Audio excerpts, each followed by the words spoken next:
Hi guys, it's Stuart from the Filmreelcast. You're about to listen to our audio podcast review of Lethal Weapon 4. It's the final instalment in our Lethal Weapon retrospective review. This week, thankfully, we're joined by James and Neil and myself. We had really good fun recording this. So sit back and enjoy. It's alive!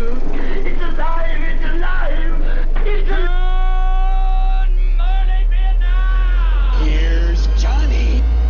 Hello, God! Say hello to my little friend!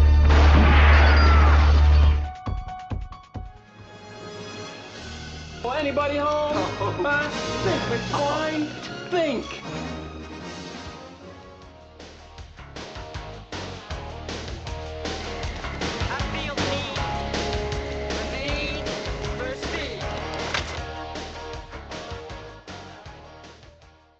And welcome back to the Filmreelcast, where we are doing a film that I think is bloody marvellous.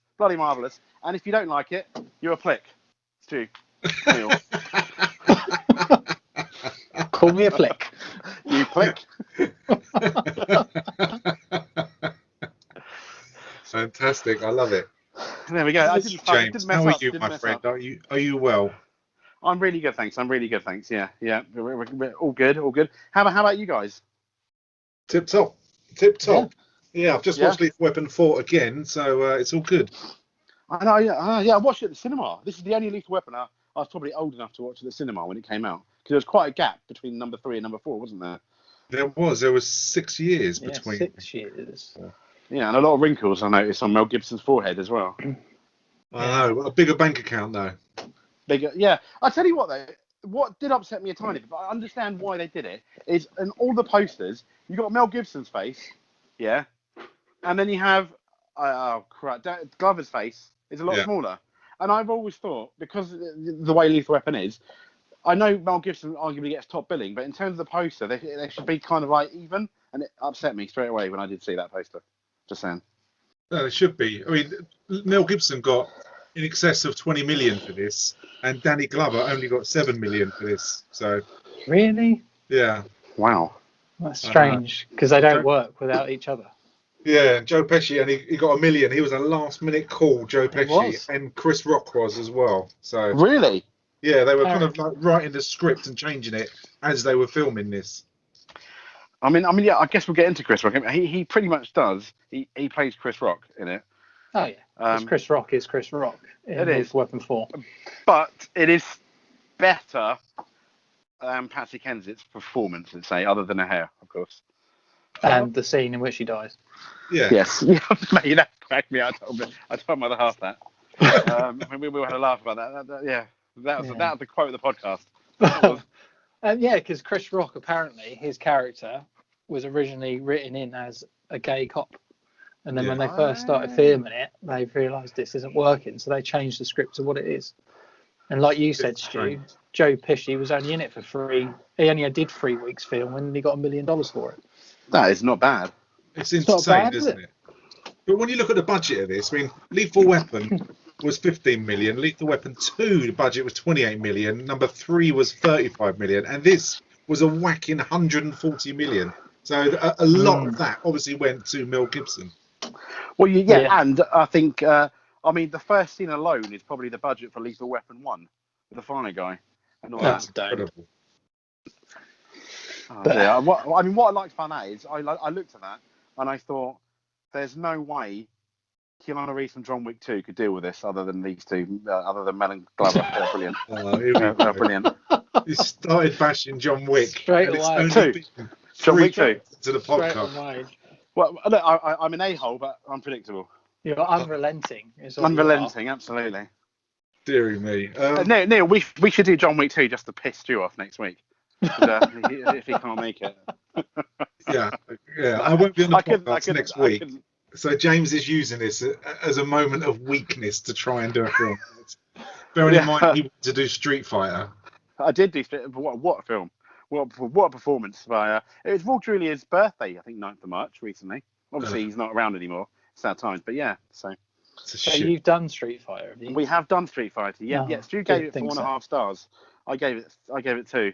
It was a terrible film. It nearly ended podcasting. As you know. It did nearly end the podcast, didn't it? It wasn't great. It wasn't great. It's terrible. In hindsight, out of the two, we probably should have done Mortal Kombat, which is equally bad but a lot more watchable. I actually enjoy Mortal Kombat. Yeah. I mean, have you seen the trailer for the new one? Yes. Yeah, I'm looking amazing. forward to it. I'm looking forward to it. Not talking shop really. Does anybody know how to get HBO Max in the UK, or can't we? Because that has a lot of films, and like Wonder Woman, I think, came on it. Maybe, I'm not sure. I know Godzilla versus King Kong will be on it. I think in March potentially, but I don't know if we can get it over here. I don't know if you can, mate. To be honest. No, I'm not too sure. The only way is looking on YouTube and finding someone who's particularly clever. Yeah. I mean, because I really want to watch. Because my daughter and I really want to watch the upcoming Godzilla King Kong one. So, but there we go. But we're not talking about. We're talking about Lethal Weapon, I guess. So. We are indeed. Shall I do a quick synopsis of this wonderful film? Yes. Yeah, go on. Okay, a combustible action franchise, a final instalment. Detective Riggs and Murtaugh square off against Asian mobster Wang Xing-ku, who's up to his neck in slave trading and counterfeit currency. With the help of Leo Getz and Lee Butters, Riggs and Murtaugh aim to take down this crazy gang. And that's it. That is it. It's simple plot. We don't need anything else. That is virtually the film. How much would you give it, guys? Good bits, bad bits. mate, this is. I'll tell you now, mate. This is getting, for me, this is like 3.5, 4 stars straight out. Out of 10? Yeah, no, well, out of 5. It's gonna be getting out of 10. Touche, Neil. I know. I went into it thinking, because I watched a few other people's reviews on it, which I probably shouldn't do, like this, like on the whole series as a whole, not each individual thing, and they're saying how it declined as it went along, And we're saying I wasn't here for 3, but I've watched 1, 2, 3, 4, all of them. What would you give 3? Well, I give 3. I didn't like 3 as much as I like this one. Why is that? The main reason, and you're going to disagree. I think both of you might disagree with me on this. Somewhat controversial. I thought the villain in this one was better than the villain in 3, the main villain, because of I think Jet Li they did a really good job with Jet Li, bearing in mind the compromise they probably would have had to make because it's Jet Li, and the fact that he didn't say much, everything, I think made it a lot better. I don't think the villain in 3 is bad, but I think out of all of it, I think he's one of the weaker ones. I think the villain number 2 is really good, despite his crap, if you can forgive that crap South African accent. But there we go. But this was Jet Li's kind of first American commercial picture. Yes, it was. Yeah, so it wasn't particularly known, but no, I see what you mean. It's I can understand why you say that. I mean, you're wrong, but I can. I knew when you said very wrong. Yeah. I knew when you said I could understand. I thought, right, there's going to be a but here in a minute. That's what everyone says. But, yeah, I really appreciate your point of view, but you're wrong. It's a great question, but you're wrong. I appreciate. I appreciate. I knew going into this podcast after watching that 4th film, I knew I'd probably be in the minority. I mean, even if we did a vote on Twitter, I would be in the minority. But I prefer this to number 3. I think this is at least the 3rd best Lethal Weapon. But no, I have to agree with you. Sickeningly, well, I don't agree with you as in the fact that I think he's a better villain, but I like the way, bearing in mind how bad Jet Li's English was, that I think the fact that he says nothing makes him a lot more menacing, and the fact we'll talk about it later on as well. But when the scenes he's in earlier on, that he himself goes to the background. And he's just there staring, looking at an overall picture of what's actually happening, and that's a lot more effective than if he tried to speak, because it wouldn't sound. It would have killed his acting when all he is really is like a martial artist. So that whoever's idea that was. I mean, I didn't realise this again was a Richard Donner film. Shane Black is obviously back again, but I never knew Donner did 1 to 4. I had no idea. No, me neither.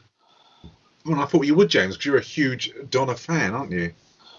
Of kebabs, maybe, if you look at my waistline. But yeah, yeah, I do like Richard. I do like Richard Donner. I mean, he doesn't do well.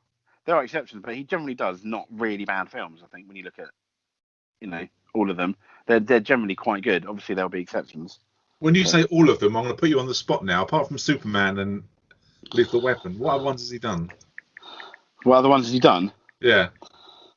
Debbie Does Dallas. Didn't he do that?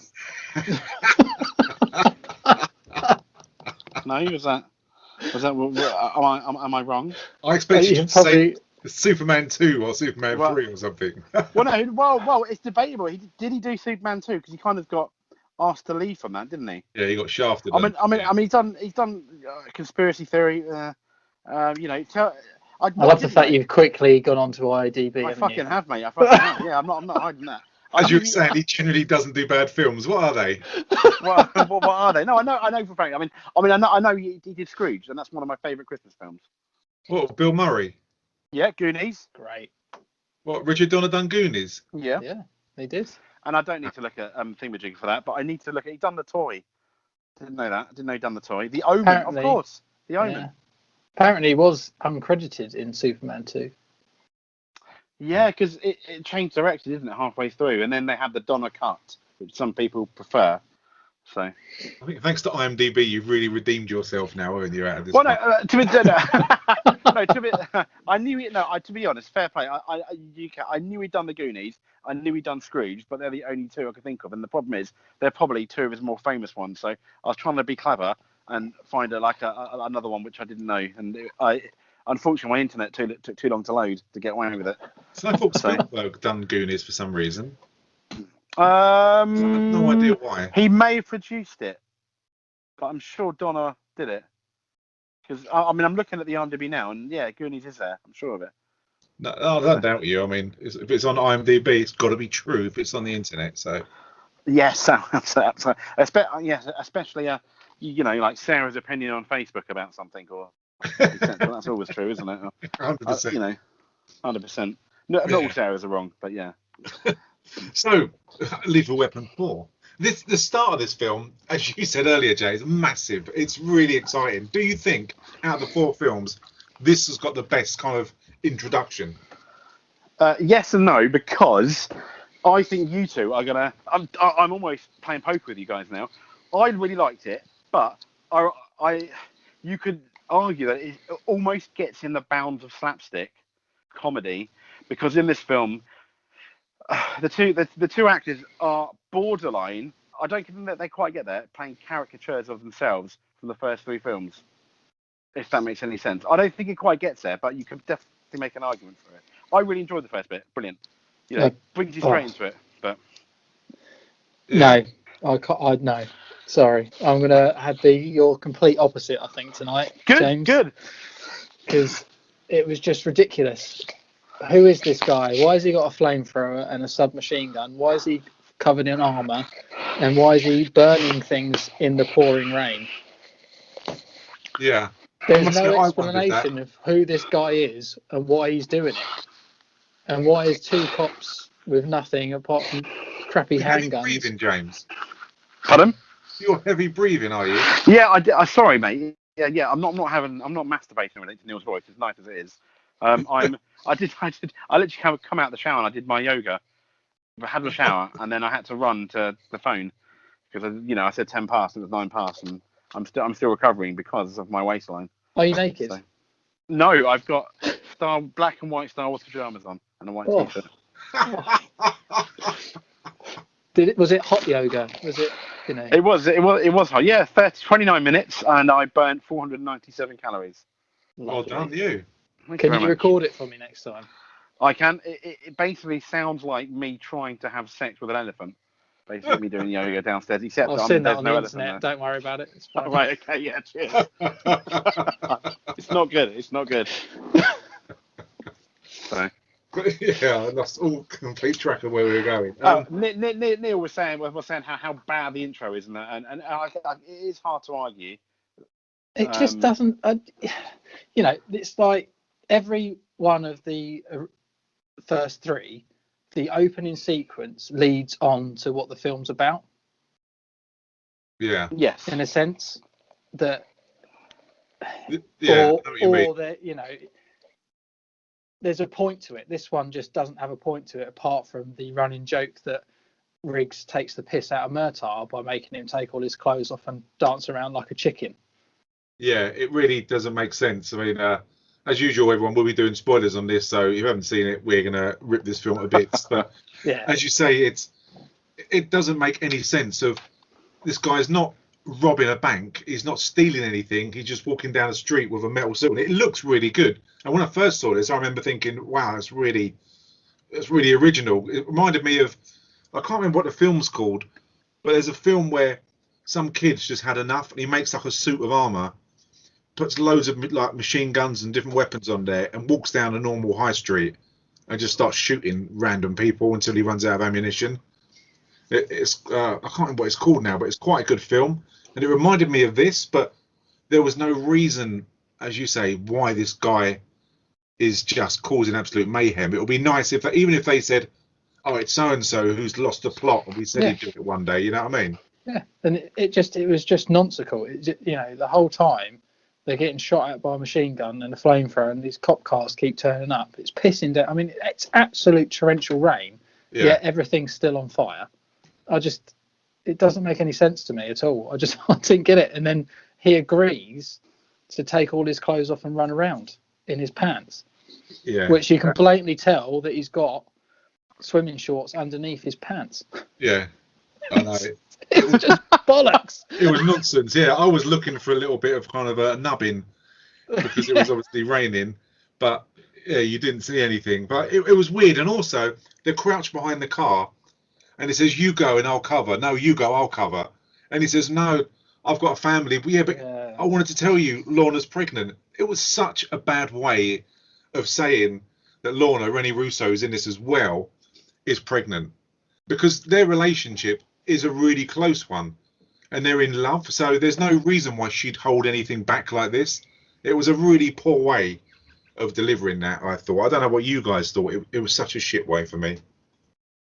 Yeah, I've actually, it was. I mean, going to your previous one, I've googled what's with the fire guy from Lethal Weapon 4, and from WarnerBrothersFandom.com, it says the man with a flamethrower is a minor antagonist. He got weapons. His firearm flamethrower goal. It's got a goal here, and it was to terrorize and set streets of LA on fire.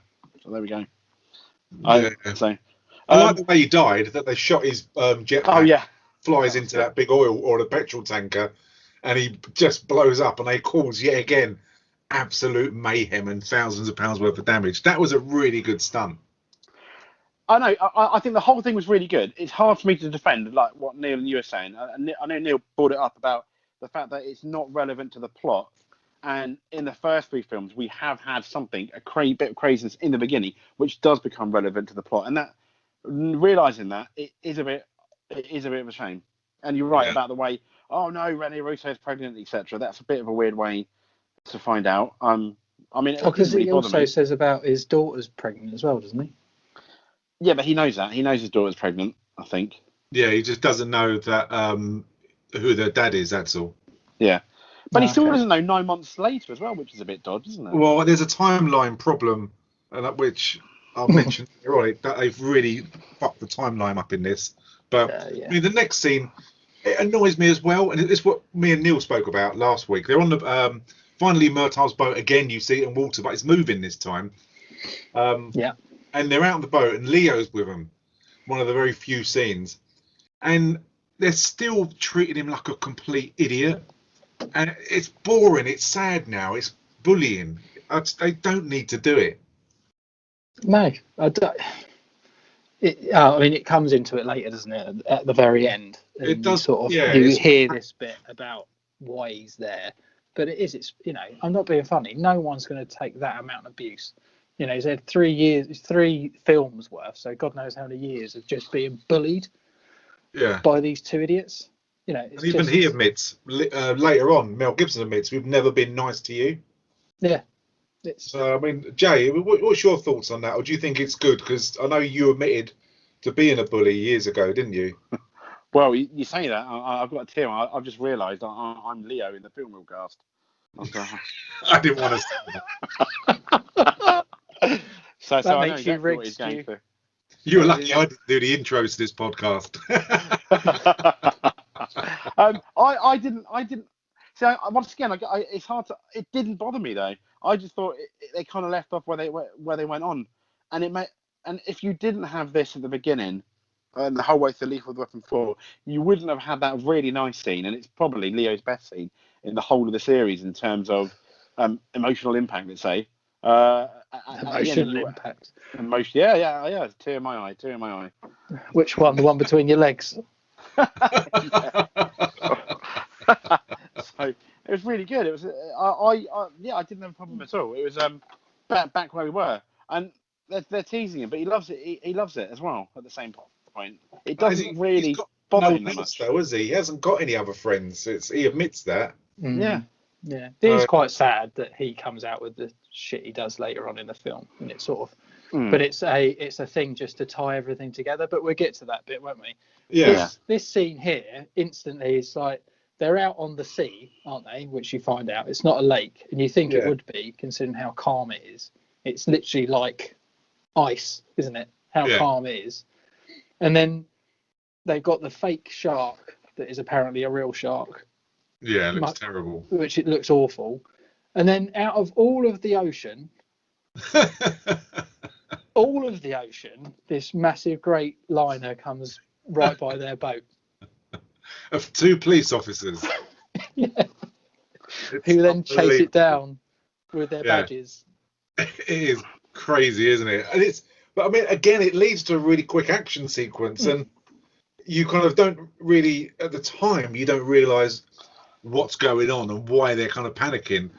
And as usual, Mel Gibson boards the boat when he shouldn't, and it's good, but they've kind of cut down. I don't know. They did it a lot in this film until the end. The action with Mel Gibson, he's clearly, I don't know how old he was when they actually made this film, but he's not getting involved with as much action as he was previously, was he? No, or am I just going blind? No. I don't know. There was a lot of him laying down in this film, wasn't there? Yeah. Because he shoots that bloke with a ricochet using his laser pointer. That was nonsense, wasn't it, really? Of course it was, yeah. Well, John Wick can't do that. John Wick doesn't need to. He's so good at hand-to-hand combat. He can have a pencil and throw it and kill him. This is true. But then this film, we say that, and if the action wasn't dumbed down, but Mel Gibson's character not being as physical, that was also part of the story. It was a part of him and Murtaugh getting older, wasn't it? And that was one of the themes throughout the film. And the other thing was also tying with it was, yes, he's getting older, but then him coming to the realization of it as well, and realizing that maybe he can't do all those kind of things because he's having a family. And we had that one scene which I thought was quite good, when obviously, you know, that whole family was almost held hostage at one point. But we'll get to that obviously a bit later. Yeah, I mean, it's a good shootout on the boat, and I enjoyed it, and I like the barrel exploding, and both Murtaugh and Leo Getz looking at that barrel in wonder, thinking, wow, it's amazing.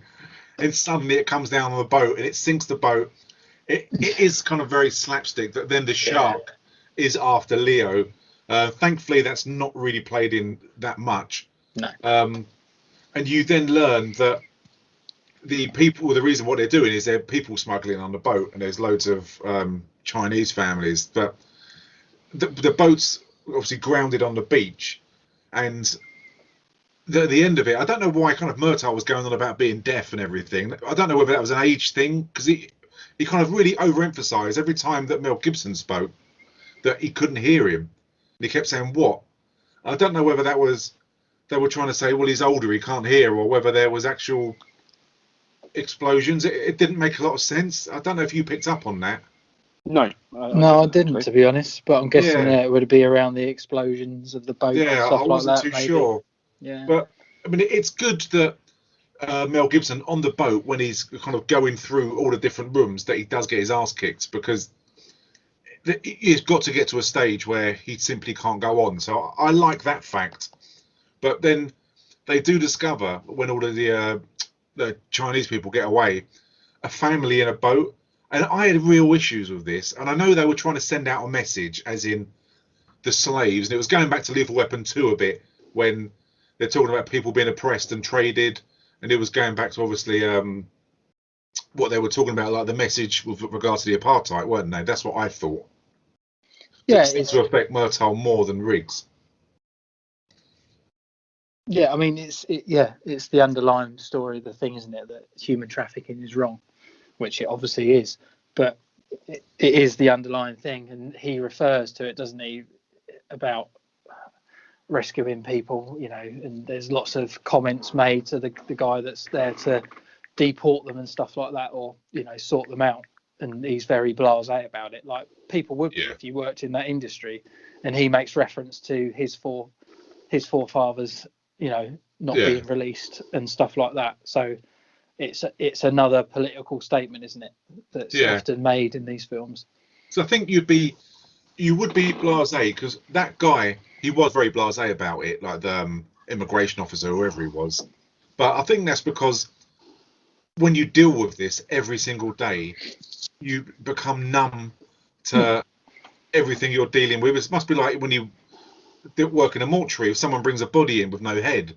For me, it would be like horrific, but for them, they wouldn't bat an eyelid and they'd have a joke about it. It's not being insensitive. It's just you just become numb to. It's how you deal with it, isn't it? Shit we're dealing with. Yeah, it's how you deal with that situation. No one can deal with dead bodies or dare not try and make it humorous. The same with deportation or anything else. You have to. It's the human effect, isn't it?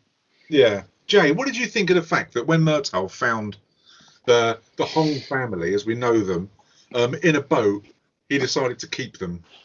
Because I think we just answered that, because the conversation he's had with the immigration guy, I think he feels like they wouldn't get a fair crack of the whip, and he was obviously he wanted, and then we find out he then later looks after them. As a police officer doing the right thing, that he's hiding an illegal family who he doesn't know, when they could be like, dad could be a paedophile or a killer or something like that he decides not to keep him in the house. Yeah, I think that's very sensible of him. Would you, if you were going down, if you were walking down the beach and you found a family from whatever country, and would you go, yeah, you can stay at my house? Yes. I'd love to see what your missus said when you brought back. I would love it. I probably won't have one at the end of that conversation, would I? No, you'd be living in a tent somewhere, mate. That's where you'd be living. I would. Your newfound family. Yeah, indeed.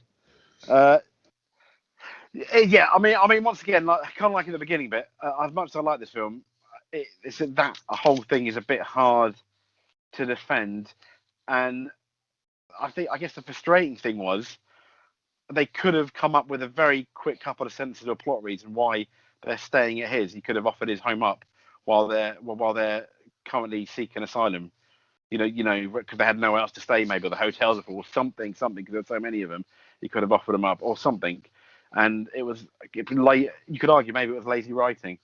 You could have still come to the same conclusion, but how he got to it, I think, could have been a bit different. Yeah, it's hard to argue that. Yeah, I mean, they play into the story a lot later on, though, don't they? So I guess they needed to have this connection, and he's showing his soft spot. But you're right. No one in their right mind is going to take on this random family. No. And obviously the amount of trouble he would get in if he was found out to be doing this is, he could end up, I don't know, I suppose he could end up going to prison or anything. Yeah. At the end of the day, because he's harbouring illegal immigrants. Yeah, it's weird, isn't it? But prior to that, you met the bad. You meet Mr. Woo Sing Koo, don't you? Yeah. In the restaurant. It's so good, yeah. And they had to. What I always love, I mean, I like martial arts films. Ip Man and stuff like that is absolutely amazing. And what I like is the fact that Jet Li was so quick, they couldn't actually capture it on camera. He had to ask him to slow his martial arts down because he was that quick. They just couldn't capture what he was doing. I mean, that is so good. That is good. I wonder, though, in today's days of modern cameras and stuff, whether we would be able to capture it and it would look equally impressive if he did do his top speed. Obviously, with HD cameras and now, etc., and how different that the fight scenes could have looked if he would have taken like one of the old Jet Li Hong Kong films in the past and managed to film it with the HD cameras of today, how different it would look, you know? I think they'll be able to capture it. 'Cause, I mean, Jackie Chan was offered it, but he didn't want to do it because he's never played a baddie, and he didn't want to start playing one. I don't think it would have worked with Jackie Chan either. Too comedic. Yeah, I think yeah, exactly, Neil. Yeah, you wouldn't have taken him seriously, and I think as you said, Stu, I think the director and the shots they choose for Jet Li, with he just staring down, especially in the first half, 2/3 of the film, are really really good. And there's a lot said in those shots, even with Jet Li not doing very much, which I think is good.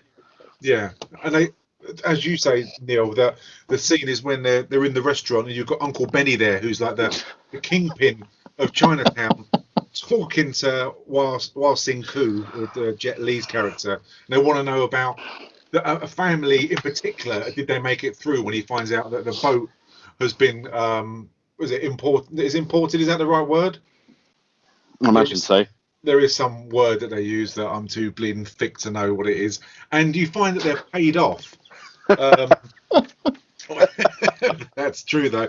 They're being paid off to bring the forefathers. At the moment, you don't really understand what the forefathers are. No. It's not explained that well, and it's very typical that the guy who actually got the immigration papers for the forefathers to come in is waiting at a rail crossing with a barrier, counting his money, and he's got away with it. But then the car, I always never understood this. This car's behind him, pushing him onto the railways. Why doesn't he just drive forwards? Oh, definitely.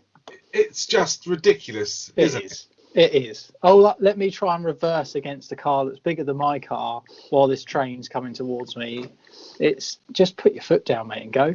Yeah. You'd be laughing your head off. Go and try and catch me now. That's all you need to do. It really isn't hard. So, but yeah. No, it's because he's trying to overcome his adrenaline. His adrenal glands will be giving him excess adrenaline at the time because his life is in danger. And when that happens, you legit make stupid decisions. For example, if you're like running away, you're really scared or something. You try and do something as simple as putting a key in a lock, and it is actually I'm using science here, guys. It is very difficult. So I can only assume he was making a very bad decision there. And that shows how good John Wick is, then, doesn't it? Yeah, it shows how good John Wick 1 and 3 are. Absolutely. 1, 2, 3. Yeah, no, I agree. Yeah, 1, 2, and 3. We'll see. We'll see. We're also introduced whilst we're at the beach as well to Detective Lee Butters, who's Chris Rock, and I like Chris Rock. I think he's very funny. He's easy to watch. I love him in Grown Ups. I think he's just really, really entertaining. I think this was kind of his big go at making it on the big screen, wasn't it? Yeah, I think this is his first role, wasn't it? Yeah, and I think he's great. He's kind of like was built up to be like the young Eddie Murphy, wasn't he? Really? Well, he was also considered, wasn't he, Eddie Murphy? Yeah, never was given. No, of course he would have taken over the film, though, wouldn't he? Because he was too big a name. And he's always going to be Beverly Hills Cop, and any police thing is Axel Foley. It just wouldn't work. What a crossover that could have been then. That would have been really, really good, wouldn't it? I mean, the next scene. Yeah. What the fuck is going on with this? When Riggs goes home, what has happened to his caravan? It's a house built onto his caravan. What the fuck is that all about? How did they do that? How did they get permission? It's so weird. Well, you don't know that. It is weird because it basically looks like one of these holiday homes you get at the seaside, isn't it? Because I find it very confusing to find out whether he's in the caravan or in the holiday house, and then you have that shot of them sitting on the balcony having breakfast, and they walk away, and you clearly see the holiday house again there. And yeah, you're right. It was all a bit confusing to where they were. Doesn't make sense, does it? No. I've got. You know what, Mr. Now you brought that up. 1 star for this film. I've had enough now. that holiday film was there. Fit me over the edge. No. But it's really weird because I always thought he lives in the caravan, but when he walked through the front door, I thought, he must have moved. I didn't remember him moving, but then he's back in the caravan, and it's like the TARDIS. It's amazing. It's a bigger house than mine, and it's a caravan. Well, it's not, because you got the shot when he walks away. It's clearly a cabin with a caravan next to it. So yeah. cut and shut home, isn't it? It's Yeah, they've just something like that. stapled numerous ones together. Yeah, yeah. So, but there But we go. yeah, so they don't. Again, they talk about should they get married, but they're not arguing. That's why the baby thing is absolute bollocks, and they huge foreshadow that she's happens to be reading, and he picks up in front of the camera, like virtually breaking the fourth wall. Of one of the Ebony Clark novels that Lorna's reading, and that plays into it later on, and he even reads excerpts out of the book. And that's when they walk down the beach, and she says, "Look, Roger's going to be investigated by internal affairs because we think that he's on the take because he's suddenly come into a lot of money." And then she mentions the fact that Rianne is not only pregnant, but she's married at a secret wedding to Lee Butters. Yeah, him getting that out of her was quite funny. It was. I enjoyed that. And it was nice to see Rennie Russo do something that didn't involve kicking the shit out of someone. Yeah, I find her role in this film quite odd, to be honest. But no, it was. She played on the pregnancy quite a lot in this bit, and obviously baby brain and all that sort of stuff. It was quite nice. It was quite nice, but she's a very confusing character in this film. Yeah, and it's also weird the fact, obviously, Murtaugh gets his. Are you all right, James? Yeah, mate. No, I'm listening to you. It is a bit confusing because she plays. She's got like a very mum role there, and then she plays a very different role despite being pregnant later on, doesn't she? Almost. Yeah, with the ass kicking. Yeah, one time she's job pissed and talks about work. Then the next minute, she goes into a kitchen, finds that illegal family that Murtaugh's taken in. She's quite happy about it, even though she's internal affairs, needs to investigate police. It sits and eats a Chinese meal with them. So, which is very, very strange. Well, clearly Murtaugh spoke to her before he invited the family around his, and it was okay. It's terrible. Maybe that's the case. No, you're right. I don't know. It is a bit like that. But then, as Neil said, I did like the scene when they're walking, when that whole scene, showing how their relationship has grown since the third film, and they were, at least in that scene, a very believable partnership, you know, and it looked very believable. Their relationship, for me anyway, and I thought it was quite nice. But that made it not believable as to why she wouldn't say that she's pregnant. Yeah, you're right, and I think it's overplayed how much she's absolutely besotted with him. She's just so over the top with him, but the piss taking's still there. But it's the same throughout the whole thing. She's just absolutely all over him emotionally. It feels to me like it's almost overplayed. Yeah, you're right, James. Yeah, mate, I'm good. Why? You keep making funny noises. Yeah, it's really noisy. It's like you're opening a packet of crisps or something. Oh, I apologise. I can only assume. I'm so sorry. Just going to come out on the podcast. So sorry, our listeners. Probably because I'm speaking. My microphone's on the side of my face. You know, I'm using the headphones. Yeah. As a microphone to try and I can only assume it was rubbing against the pillow as I was sitting on the bed. Hang on a minute. Hang on. Let me set the scene. So you've just done hot yoga. Yep, had a shower. Got out Star of the shower. Wars pajamas. You're now in your sexy silk Star Wars pajamas and laying on the bed. Yeah. I was quite relaxed talking to you both. It was lovely. Wow. There you go. It sounds like a scene out of Ebony Clark's novel. It does. It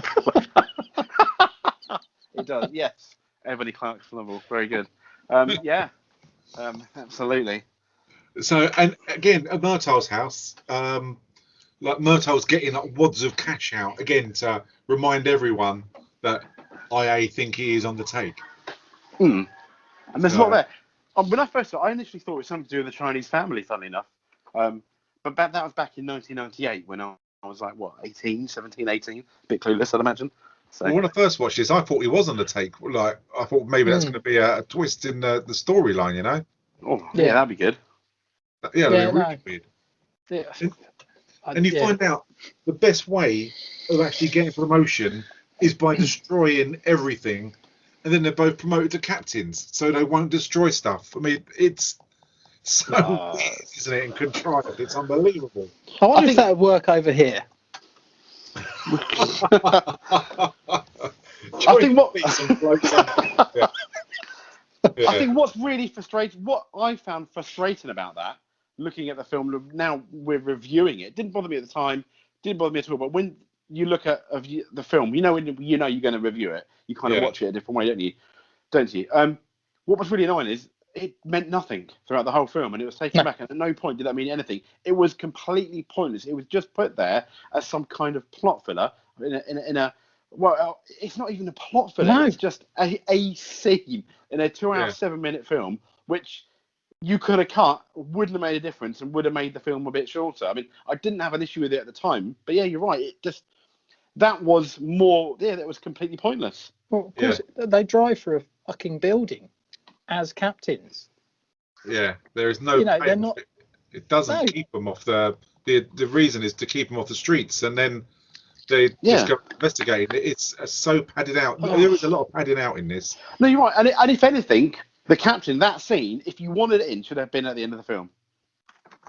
Yeah. But when we were talking about the timelines, as they come out of the captain's office, you've got the newspaper cut out of Murtaugh in his pants or his boxer shorts, and Riggs turns around and says, "Look," and he even says it's been a year now since it happened. But how can it be a year? Because she was pregnant at the start. Oh yeah. And now he meant around a year. He's not very good at maths, maybe. I don't know. Man, that's bollocks, isn't it? Because she hasn't even given birth. Yeah. Has she? So around a year is 3 months after you have your baby. If you say it was 6 months ago, it'd be more believable. Yeah, true. There you go. Half a star now, Joe. I'm doing it. I always manage to twist fucking your melons about this and get you to change your mind. I want to do it again. It's not happening. This is still getting a good rating. And at the moment, it's 6 out of 5 stars. So, wow. But it's true. The more this annoys you, the more stars I'll give it. Though the continuity error, I did like it. I thought it was funny that it was obviously Mel Riggs that had planned this, and he's having a go at everyone, and then just sticking it back up again, or getting another piece to stick back up. It's brilliant. This is what these two are best at, playing off each other like it. I think it's. I wish they did more of this, just kind of bouncing off each other kind of jokes, because it always works. And even when I watched it tonight, it still gets a laugh because it's just so funny. It's just what makes all of these films really, really good. And they didn't do it enough in this film.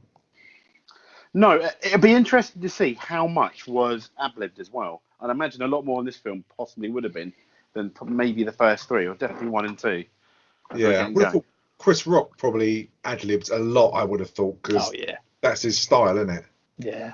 Yes, he basically does a short stand-up skit, doesn't he, each time he's in the scene? Yeah. And you actually find out for the first time the name of the, not that I can remember, but the name of the psychiatrist who, again, she gets wound up majorly by Riggs. Yeah, I didn't get this scene either, to be honest. No, I don't think it was needed at all, to be honest, because he finally... It was funny? No. Oh, I liked it. I thought it was really funny. The way she was walking away, just... that was couldn't win in frustration. I quite like that. But again, if you didn't have it, it wouldn't have mattered, No. But the fact is, she's a psychiatrist and she's there to help people. And I know he winds her up, but she needs a bloody psychiatrist with the way she acts around him and storms off. I think that's the joke. I think that's the joke, though. I know. I understand that's the joke, but it's just, to me, it wasn't funny. It just didn't need to be happened. Fair enough. I got the joke. I understand what they were trying to do. I thought, what's the point in this? It didn't add anything for me. But I get it. But I felt she kind of has to turn up because she's in every hour. I just stepped on one of the kids. Sorry. I walked down the stairs and I stepped on the kids. What the fuck? Yeah. I was down the bottom of the stairs.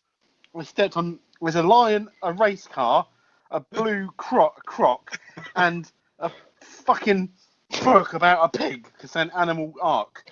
And you sound like Leo Getz, you really do. It does, doesn't it? Okay. And they fuck you with it, yeah. Sorry, I'm so sorry about that, guys. No, wouldn't have it any other way. Pardon me. There's no podcast like a James podcast, is there? Yeah, apologies, Neil. Sorry. But from you again, they bump into Butters, who's overly nice, and we know the reasons why, because he is the secret husband of Rianne, and he's overly nice, and they kind of wind Murtaugh up that he's possibly gay because it's a new police force, a new world, and it kind of does it to basically wind him up, and because Murtaugh is too nice, he's too much of a gentleman to say anything, and that joke doesn't work for me. I've got to admit, I don't know if it's because we've all moved on, but it just doesn't work that they use his kind of his sexuality, whatever, as a joke. I don't know. I honestly think it's because times have changed and we've changed with it. I think you're right, Stu. I think at the time, being gay and stuff, though there obviously is nothing wrong with it, but back in the late 90s and stuff, it was still very taboo, wasn't it?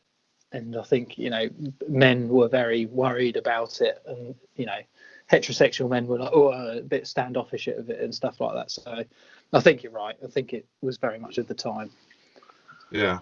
And I think that's what I think highlights that is the fact that they would have chosen, the original plot was for him to be homosexual, then they changed it. I think it would have worked better if he actually was homosexual. I know at the time, as you say, back in, 89? See, times are thankfully changed now, but it would have been so different. It would have been so original back then to do something like this, I think. Well, that's the thing. I think they like you say, they did do it originally, but then as they started filming it, they said that they felt it didn't work. So then they wrote this other part in, which is and isn't believable. No. It would have been brave, wouldn't it, like you say? But they clearly weren't brave enough to go down that line. Yeah, you say it would have been brave, but then with the way they were handling the joke, which I didn't have a massive problem with, I thought it was overplayed maybe a bit much, but I think you're right. Would it have been done today? Probably not. But that will give me not much confidence though in the script how they would have actually handled someone that fancies obviously Murtaugh, and I don't know that would be handled very well in the guise of people might have found it funny in 1998, 22 years on. It might have been like, oh gosh, that's not good. But it would have been good if they would have found out, because Murtaugh's old school is quite old fashioned. Oh yeah, that's true. Yeah, if they'd done handled well, yeah. Yeah, if it would have written as in they know he's I don't know how they'd be able to finish the joke off. Yeah, but not make it a joke, but make it the joke on Murtaugh's ignorance about it. But Murtaugh thinks he fancies him because he's gay, and that it's a case of just because you're another bloke and we work together, it doesn't mean that I'm going to naturally fancy you, and kind of show the the prejudice out there that people, or the stereotype out there that people think. But again, because we live in different times now, it may work now, but back then I don't think they would have been brave enough, because people weren't as educated or as sensible or as accepting now back then, you know what I mean? But it would have been nice to play it in a shock way, as in, yeah, he's homosexual, but it doesn't mean I'm going to fancy you. Just fucking get with it, and just show their ignorance rather than anything else. No, I suppose you could have done it that way. Yeah. But again, that would have been way above Shane Black's writing ability, I think, especially as the shit that he put down last time. So with everything exploding and the helicopters and the Hollywood sign on fire and shit like that. So, and again, the next scene we come to, it sounds like I'm doing a lot of moaning, and it doesn't genuinely reflect on this film, but they're being followed by Leo, and they pull over, and again, it's too much, kind of over the top of them bullying Leo. I like it when, again, it works. I love it that Leo thinks, what's the guy done in the back? And when Chris Rock, it's just because I'm black, I think I'm guilty. Hey, Riggs, who's the perp? What'd you bust him for? Oh, I'm a perp? Oh, you see a young brother in the back of a police car, automatically I'm a perp? Look at my suit. Look at my tie. What do I look like, the fucking Crips accountant? Look at this badge, bitch. Check out the gun. Okay, hey, okay, put the gun down, registration. Okay. Urine sample. Hey, I got a badge too, okay? Hey, German Jews didn't have it any easier when we were kids, so don't think you're the only one, okay? Okay? Besides, I knew you were a cop. I was only kidding with you. And that plays off so well. The kind of the dialogue there between them is really, really funny. But it was bullying against him again, I thought. Yeah, this was him coming in to being a PI now, isn't he? So Yeah. he was a money launderer, then he was an estate agent, and now he's a PI. Yeah, it's weird. I mean, what did you think, Jay? Did you like this?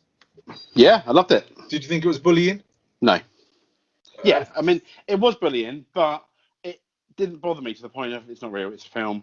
It's a bit. It's there for a reason, and as you mentioned, the reason really was for Chris Rock to basically, berate him in the back of the car, and then they play the joke about obviously him getting stopped by a by a traffic cop. And I thought it was all quite funny. I love the way he did the breath test, blow into my glove. What the hell was that? Must be an official way of doing it. Yeah, that was a bit weird, wasn't it? My glove read 37% or whatever they do. I don't know. No. I think so. And then they go in to see, which is a scene I do like. I think it's quite funny. They go in to see Uncle Benny at the restaurant, and it's good. You got the one-way glass there. That's right, one-way glass, isn't it? Yeah. Yes. And you've mirror, got one-way mirror. Mirror. That's it. Yeah, that's the word I'm looking for.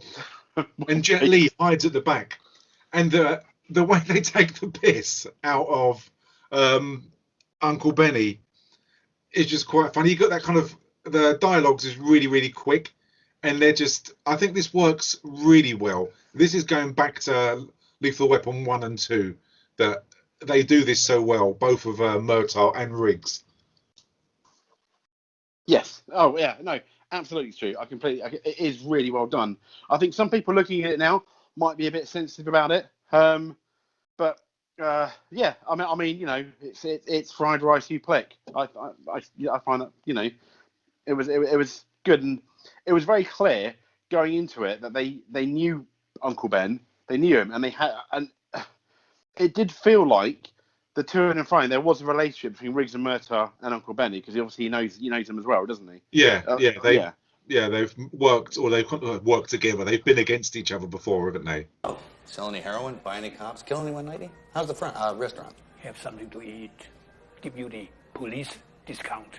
Fly lice? Fly lice. It is fried rice, you plick.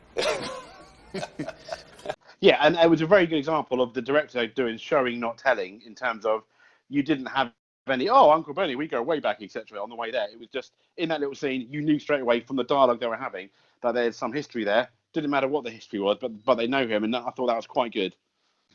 Yeah, it worked well for me. What about you, Neil? What did you think? Yeah, no, it was a good scene. Again, I think you're right, James. I think maybe the times are either side. To me now, it's an old joke, and it's been done so many times. The talking in a Chinese accent and taking the piss out of them. I didn't find it funny, but I'm sure I would have done at the time. No, I didn't find that funny. I mean, I did find Uncle Benny's comments funny, and the banter they had with each other funny. And I thought with Mel Gibson, it was when he went up to Jet Li's character and started doing the Chinese voice, which I thought potentially wasn't needed. No. I think that was the time he was doing the Chinese accent, wasn't it? But up until that point, I thought it was quite a good scene. Yeah, it was surprising how much, when you see things like that, like this, it does date this film terribly, doesn't it? It does. It does. But what I didn't get with this is, I know they're cops and they're captains and everything, but they just go around smashing stuff. Yeah. How can you can't just go? Yeah. Do cops just go around smashing? Are you talking about when he smashes the mirror? Yeah.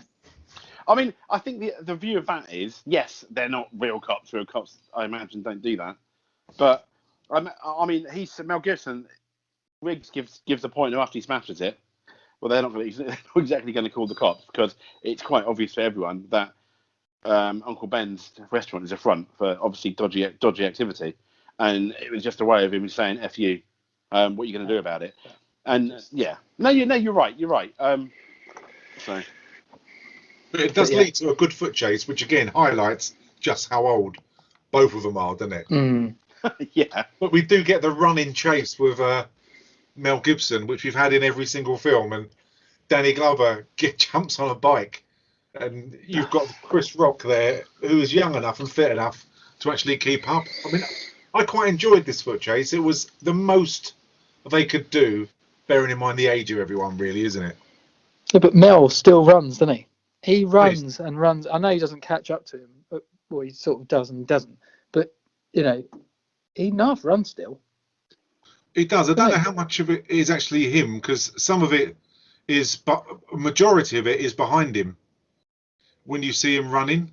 No, I'm sure it isn't Mel. No, but it's just funny that he's, he still can run.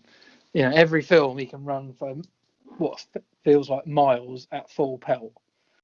And yeah, it's the standard Mel run in Weapon. On our full film now, who is the running man in these films, like in films in general and action films? For me, it is still Tom Cruise.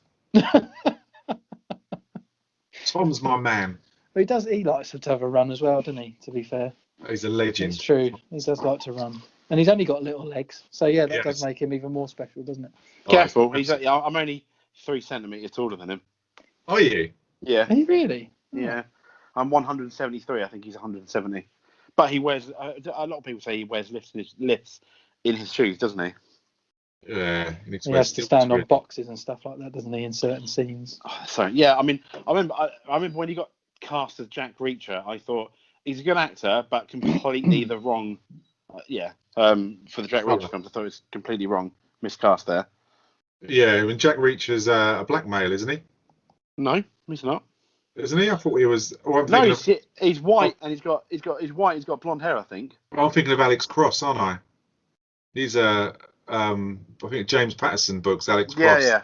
Oh yeah, Jack Reacher's Lee Child, isn't it? That's it. Yeah, wrong author. But yeah, he's meant to be about 6'4" with blonde hair and blue eyes, I think. I wish I was. I tell you, blimey. But anyway, yeah. You're so nice. But yeah, so you've got the foot chase, and it's the guys that they recognise from the boat earlier.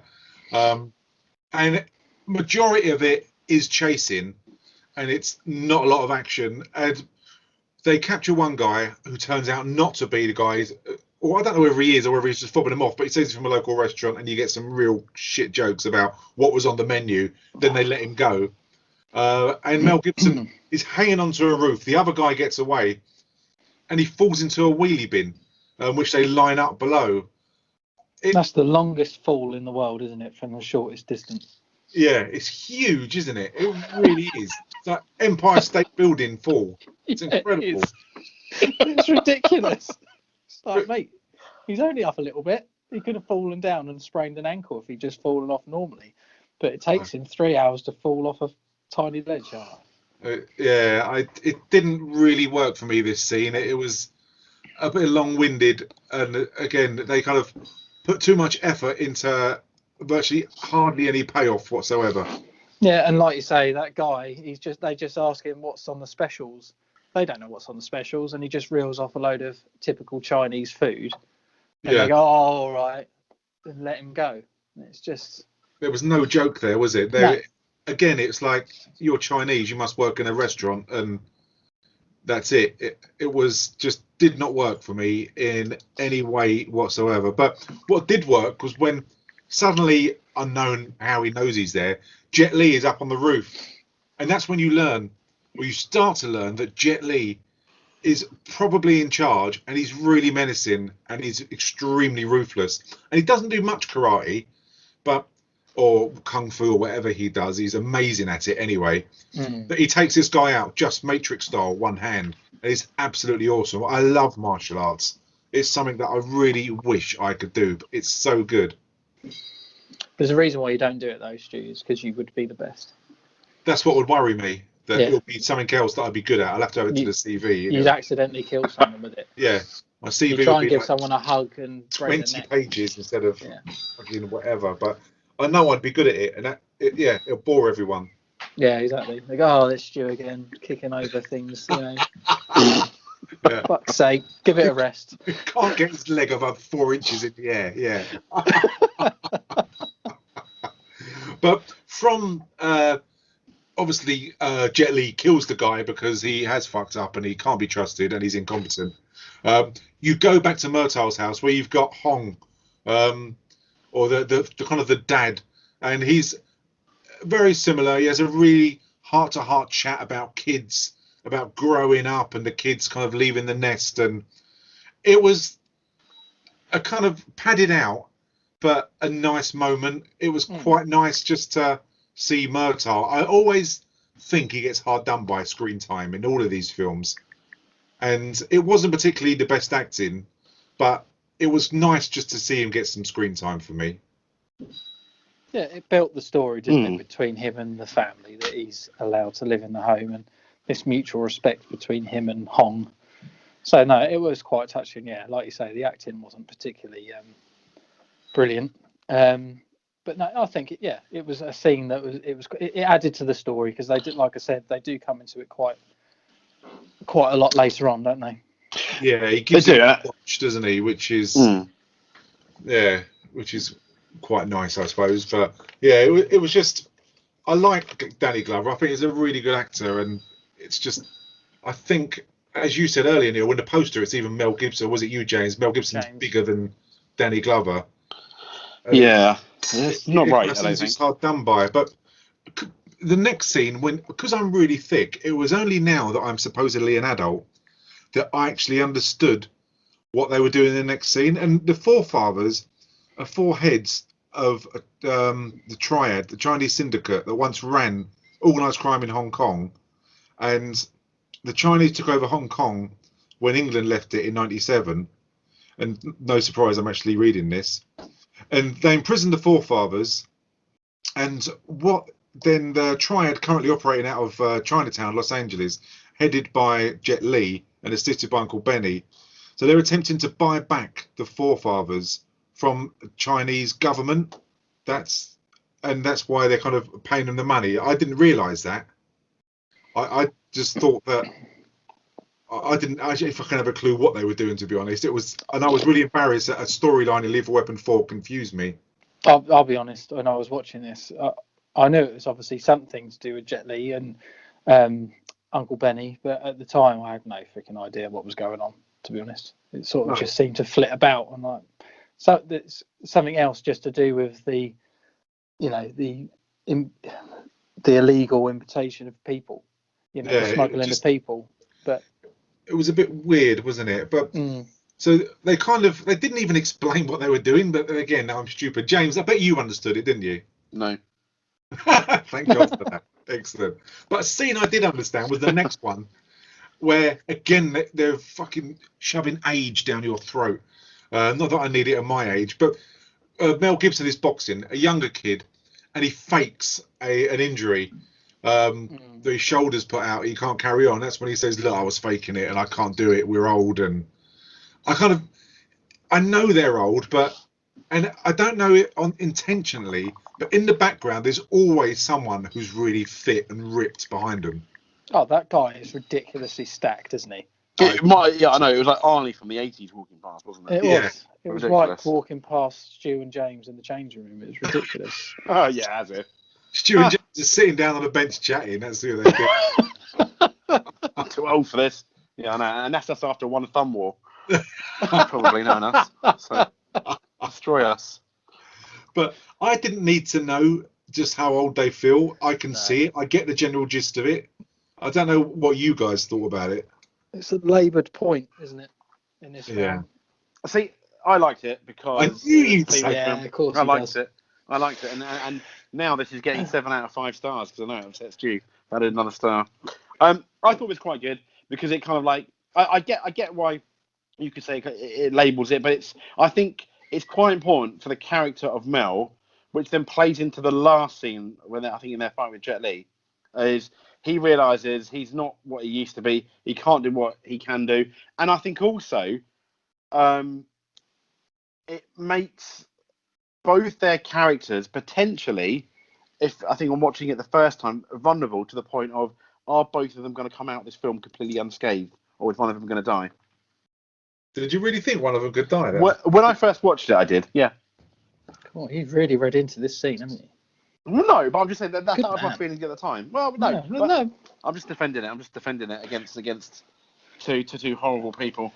That's right. We are nasty bastards. Yeah, Yeah. absolutely. We are. You know, I get it. They're old. You can see they're old. You know, bless Mel. He's still, you know, can run, but you can tell he's put on a few pounds in it and stuff. He still looks good, but you know, and obviously Murtaugh's supposed to retire 6 years ago, but he's now looking. When he took his clothes off at the beginning, was looking, you know, better than I ever have done in my entire life.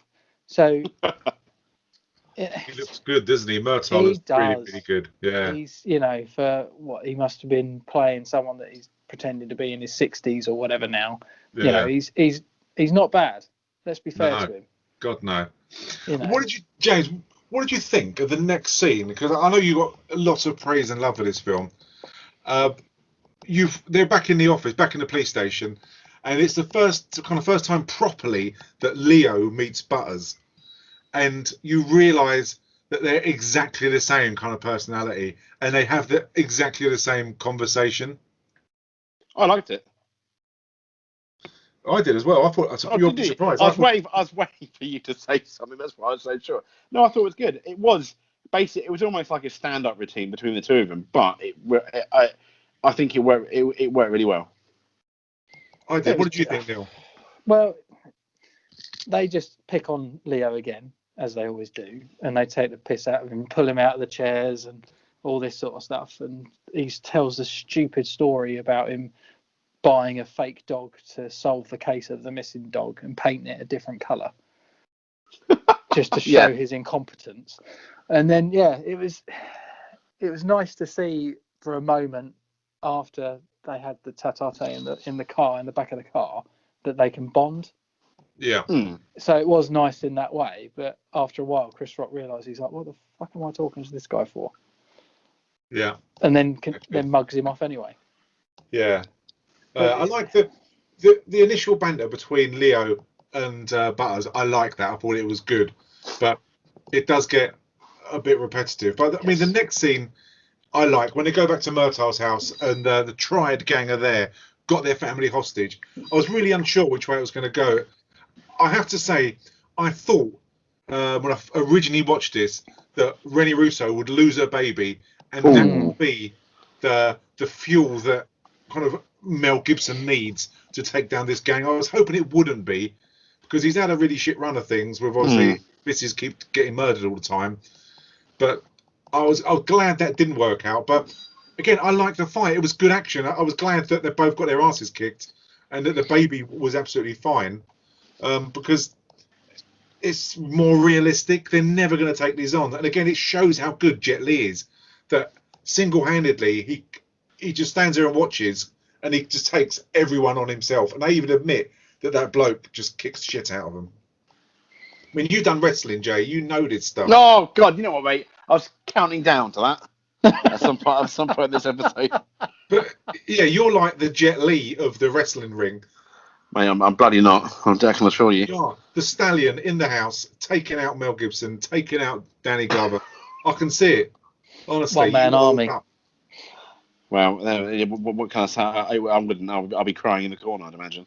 If anyone listening does like my kind of going back to James doing wrestling, which he was an amateur wrestler, very keen wrestler as well, that go and listen to our Wrestler podcast. It is an amazing film, one of the best films I've ever seen. But we do have quite an in-depth personal look. It's more of an interview with James, plus we do talk about the rest of the film. Such a dick. But go and have a listen to that. It's a touching, very honest account of the world of wrestling, plus we talk about a film. Isn't that right, James? It is. Yep, you're right. I don't have the strength to argue with it anymore, Stu. So my question is, right, why did they not just put a bullet in the head of every single person in the house rather than let it start burning, then walk away? I really get sick of this shit when they do this in films. Because they had to do it in films, because you need to progress the plot, and that would have ended it very quickly. I mean, that's the short answer. Do it.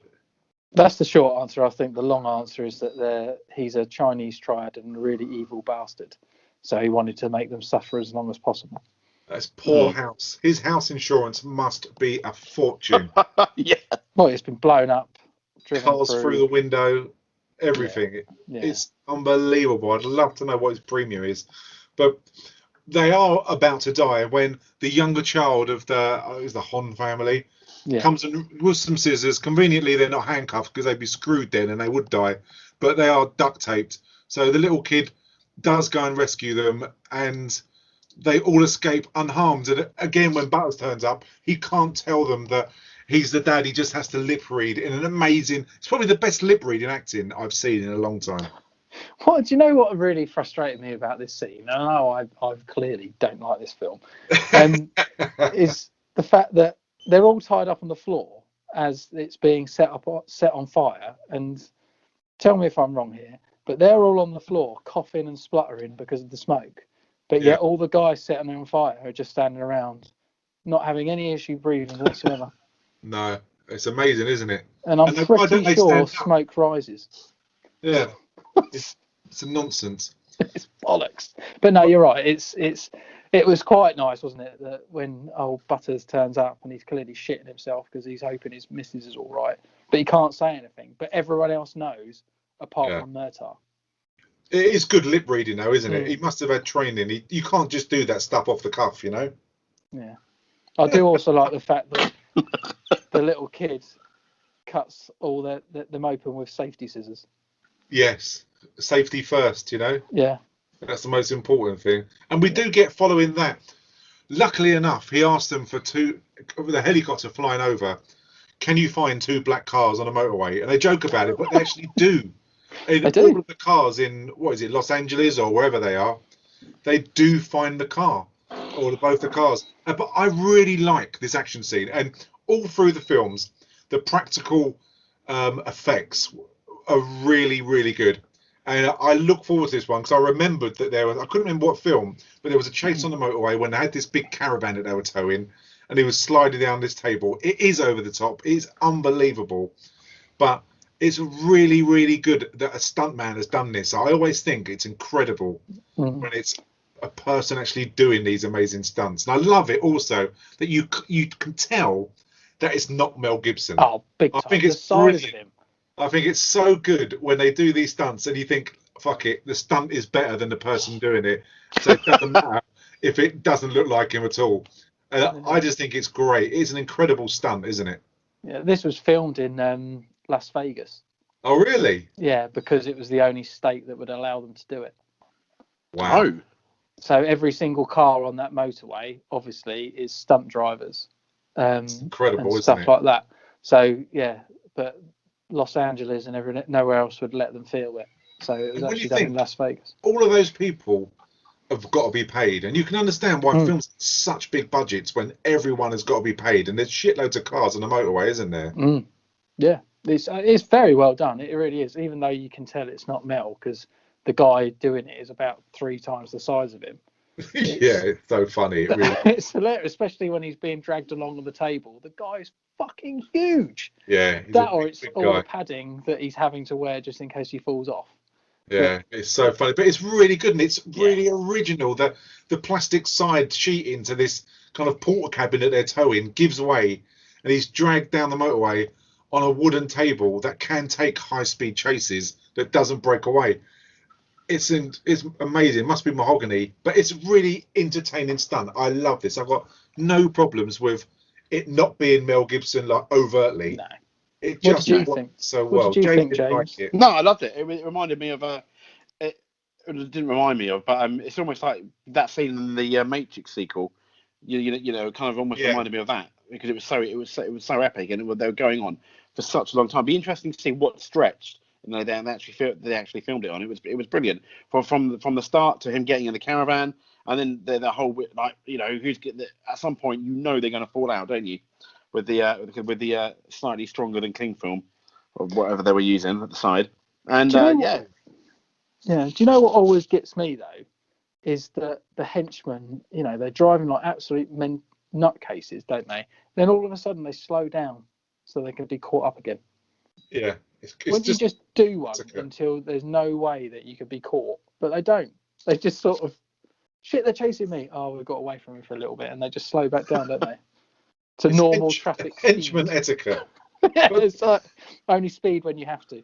But again, as you said earlier, I think you, Neil, I'm not sure, but they do drive through a building and they destroy it it's like Terminator, isn't it? With a helicopter going through, they destroy a whole office floor with driving their car through it. And when they're at the other side, I like the fact that this car then just gets smashed by a lorry, but the guy gets out and only half the door, and he's fucking dead. I would like to have seen his head missing. Something more dramatic, like the surfboard guy. Yeah, I was going to say, the surfboard guy. Yeah, it would have been good, but this kind of ends their lead. But it was a really good chase for me. I thought it was the best bit of action we've had in this film so far. I know we've not had that much. We had the foot chase earlier and the guy at the start, but this was the best bit for me. I thought it was really, really good. It was. It went quite dark at one point though as well when his mate got run over by that lorry. Yeah, that was you actually saw him get hit, and he sort of that was sort of semi-explodes, doesn't he? Yeah, it's like Final Destination. It was freaking awesome, wasn't it? I was surprised at that because generally you don't get that level of sort of gore in these films. No, do you? No, they did have a in the UK. They had another version where they've actually cut lots of scenes out of it. There was like eye gouging, like neck breaks and headbutts, and there's loads of sound effects when people got garroted and stuff like that. And they tried to reduce the sound of this happening, but it didn't pay off. So they actually cut the scenes. So it was a 15, and I think there was quite a lot of 1 minute 30 seconds of like hardcore action of fighting of people being garroted and stuff cut out of this film to make it 15. Yeah. So, but I mean, to carry on the not understanding really why things happen, the next scene is Jet Li with the forefathers, and one of them is his brother, coincidentally. They don't really play that out too much, but they're down in America to carry on basically the Triad gang in Chinatown, I suppose, aren't they? Yeah, he's gone to visit them, hasn't he? And he's seeing this dodgy general, and they're all dressed in pink, and it's just to go and say hello. I suppose it's to put that connection together, isn't it? But yeah, and from there you go on to the scene that I did like, and I thought it was quite nice. It was when they go and see Uncle Benny at the dentist, and they get poor Leo sacrifices his teeth to make out he's got an appointment. God, it looks so awful and painful what they're doing to him, but it's just so Butters, Riggs and Murtaugh can go and talk to Uncle Benny about the forefathers and what's actually happening. I quite like this scene. I didn't like Leo's scene because I hate the dentist. I really do. But I thought it was just quite nice seeing them all off their tits on laughing gas. It was good. No, not for me. No, not for me. Sorry. No, why? It was over the top. It was just over the top. And for me, maybe it's my ears or something, my naivety, but I couldn't understand anything any of them were saying. And it was just over the top. And then he learns that Butters is going to be his son-in-law, or he is his son-in-law, and all this. And I got it, I understood it, but it just was so over the top. I didn't laugh at all. I was creasing. I was watching it with Michelle and my mother-in-law, and we all really enjoyed it. But that's interesting, Neil. It'd be a boring world if we all like the same thing. It would, and I get it. Don't get me wrong, I get it, and I think maybe years ago, maybe I would have enjoyed it, but I don't know. I just don't find this kind of thing funny anymore. Maybe that's what it is. Yeah, I think that this film. I think I mentioned it at the beginning. Maybe this is an example of it. It does go near that dangerous line, but I don't think it crosses it, as I mentioned, of Riggs and Mortar and becoming caricatures of themselves in the previous three films. And I don't think it crosses it, but I think this is an example of what even though I did enjoy the scene, this is one of a few examples of when I think it does go near that line. And I think had the scene been any longer or stretched any more, although I think it's a good scene, it would have been overkill and it might have gone over that mark. Yeah, I know what you mean. I liked it. I thought it was a stupid, funny scene.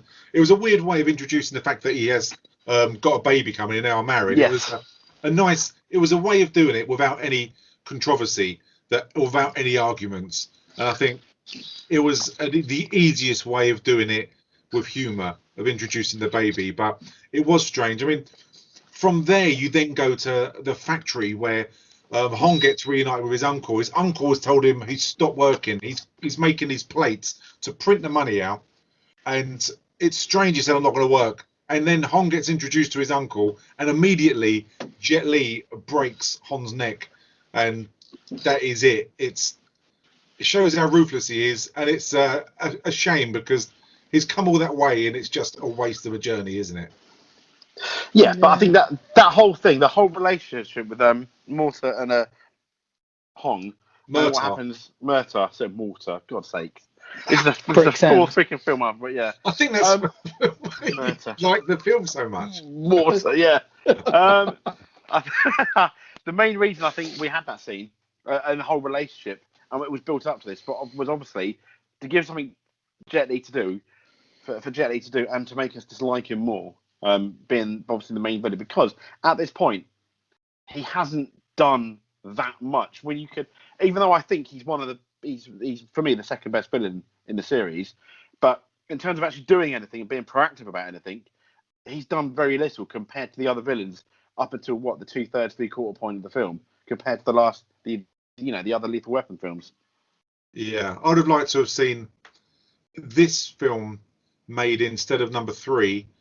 When these two are at their peak, and I'd like to have seen this a lot darker film, a lot more violent film, and it would have really, really been a great action, hardcore, violent film. I think that, and only can't do that. You need to get the viewers in. You need to make it either. Maybe nowadays it would be a PG-13.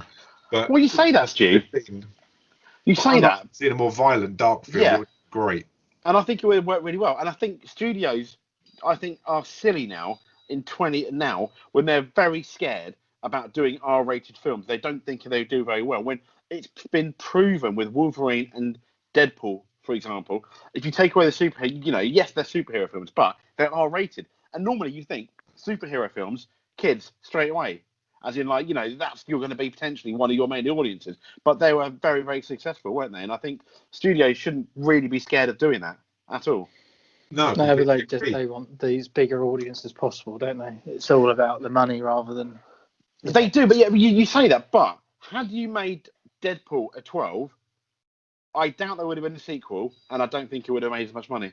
No, you're completely right. You are completely right. I know what you mean, though. Studios are scared. They want the money. Yeah, and then don't want to take the risks, do they? No, I think. they don't. No.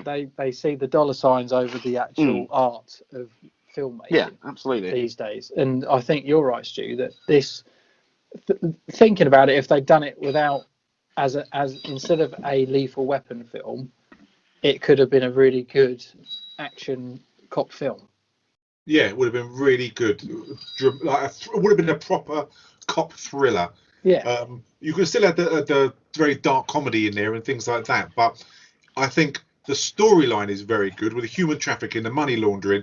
I think it's very relevant at the time. Even now it is as well, probably more so now. Yeah. But it could have made it a really dark film because Jet Li could have done so much more. But yes, it's still perfectly acceptable. But I would have liked to have seen these two in their prime in this similar role. But I mean, from there I didn't know, and I was very surprised, and I forgot when I watched this again that once they print all their money that they're going to have to get the forefathers back, that they actually kill Uncle Benny. Jet Li does, and I completely forgot they did that. That he actually wasn't part of the plot, the reasons why they were doing it. But they did, and then follows another scene that didn't work for me. There's when Mel Gibson this time, Rennie Russo, and the child are at the level crossing. The same one they killed the guy in earlier. That they then smash their car and try and go over the train lines, but Mel Gibson does the sensible thing, what anyone else would do. Yeah, his glands clearly weren't full. Absolutely, Neil. Yeah. Absolutely. Using I think science. his glands out earlier. Yeah. I think he's put them all over her face or something. His glands are in a tissue down the toilet. Yeah. I like Uncle Benny being killed because he clearly thought that he was the big cheese, didn't he? Yeah. And that Wasenku, or whatever is how you say it, was working for him, but in actual fact he was just being used by him. So I like that he got sort of topped off. Yeah. But and obviously now they're going after Mel and everyone, Bricks and Mortar. I'm not going to live that one down for a while, am I? Yeah, no. Fair enough. And but no, he does the right thing, and instead of trying to reverse against it, he actually drives off. But yeah, I really liked the two cops in this, the one with the long hair and the other Chinese cop who are working on this case as well. I wish they would have come into it more because I thought they were really good characters, really entertaining. It would have been great to see them team up more on kind of different adventures in this and different kind of investigations because they're just so different. They're a bit like a younger Riggs and Walter, I think. Isn't that right? Shut up. Mate, you've done it now. I've even forgotten his last name now, so I'm scared to say it. Murtaugh. That's it, Murtaugh. Yeah. But yeah, so they then I don't know how they know where they need to go, but then they bust the factory, but everyone's gone. But they do because they know, don't he? That Chinese cop, he knows. Oh, is he the one who knows? He's the one that knows about the dodgy general and stuff like that. So he leads them to it. I'm glad you were watching it. Well, so then they find Hong sadly dead, but it's a sad Hong's dead, very very sad. Upside, Walter gets his watch back, doesn't he? Yes, he does. Or even Murtaugh does, James. He gets his watch. He does. Yes, he does. Do you think deep down he was happy about getting his watch back? I reckon. No. I thought he was going to leave the watch with him. I did. If he really meant to give it to him, he would have left the watch on his wrist. I thought that. But then he took it back and he was in such a rush to get back in the car. There you go. Sums him up. It does really. He's all that money. He's a different man. But from there, in a twist, how they don't die, I honestly don't know. But they turn up at the docks and announce to the other triad leader that all of the money's fake, that the money that Jet Li is trying to buy his forefathers back with is fake. And I like the fact that even Mel Gibson points out it is a plan. We don't know how it's going to work out, but it's just an idea he had. And then they're caught in the middle of a crossfire between both gangs. I like this. I thought it was just utter mayhem. There wasn't thought out. There was no structure to it. I thought it worked really well. And again, you've got Mel Gibson, Danny Glover bouncing off each other, just taking the piss out of this gang. And it just worked well for me, especially with Jet Li stood in the background, not saying a word. And the expression on his face is one of, I'm going to kick crap out of you. And I wouldn't have the balls enough to walk in and do this, I have to say. No, it follows the same trope of every film that they do in this, though, don't they? Instead of doing it like they would actually do it, which you might go in like this, but behind you, hidden on the roofs and everything, you would have an army of SWAT team. Oh, God, yeah. Wouldn't you? It's but way at the top. No. We'll take 4 cops and we'll go on take on, a general and a triad gang. Yeah, definitely. James, you liked this. I bet you did, didn't you? Loved every minute of it. Yeah. So I didn't have a problem either. That must hurt you, James, so much. That must cut you deep. It did. I'm bleeding, mate. I'm bleeding out. Yeah, no, I know. I get what Neil says. I think it's kind of like a nod back, though, to the recklessness of Mel Gibson's character, I think, in the first couple of films, albeit now he does have a family and more to lose. And yes, I mean, it is a bit hard to argue that why they didn't go in there with SWAT and stuff, but I think because they were worried about them getting on, I think, losing them and them leaving the country, I think, is why it was done quite quickly. Not to defend it too much, but yeah. It's exactly the same as the first one, where two people go after an entire gang of mercenaries. It wouldn't happen. Yeah. It wouldn't. I get it, but it wouldn't happen. And then you're having this massive shootout. And don't get me wrong, it was a good scene. It's just bollocks, though, isn't it? If you think it's just bollocks. It is. But I think I mean, when I'm watching films, it's the whole suspension of disbelief, and I will accept a lot. But then there sometimes comes a point where my suspension of disbelief is completely ruined, and I come out of the film and start not enjoying it. An example of this film would have been when they go through the office block in the chase. Really good scene. Was it needed? No. Was it a bit silly? I think it was. Other than that, it was a really, really good chase. For me, my suspension of disbelief was for this scene. It was still solid and it was still okay, and it didn't really, really bother me. But I know what you mean. From your point of view, it is a difficult one to argue. But I think when you look, because it's happened in 1, 2, and 3 to a certain extent, you will accept it. I mean, yeah, that's why I was happy with it. What did you think of the fact that during all this fight, Mel turns around and says, "They think you're on the take." Oh, and then this is when they decide to talk about the fact that he's being investigated by internal affairs. Yeah, the timing is priceless, isn't it? It's like, we've got to shoehorn this part of this story in. You could have done that at the end. Yeah, you could have done that in one of the final scenes. That's when he says, his wife is Ebony Clark, and again, he goes back to Lorna reading the books and then reading the excerpts out. I mean, the times they mention stuff is the most inconvenient times. I mean, if you had a problem, Neil, with that part, the end of it, when they're on the dock, obviously by this time, Jet Li's brother has been shot mistakenly, but has been shot by Murtaugh, and they're on this kind of like jetty going out to the sea, and he's just dropped dead. And you've got they're both talking at each other. They can walk away. They'll come back. They'll get Jet Li another day. He'll have his day because they know how dangerous he is. But you can see that look in Mel Gibson's eyes of, I can't walk away from this one. I've never walked away in my life, and I can't again. And I honestly bought into that. I like the fact that they thought, fuck it, let's just turn around. I know it goes against everything they've said before, where we've got families, we can't afford to do it. But I like the fact they thought, fuck it, one last ride, let's just go for it. I really liked it.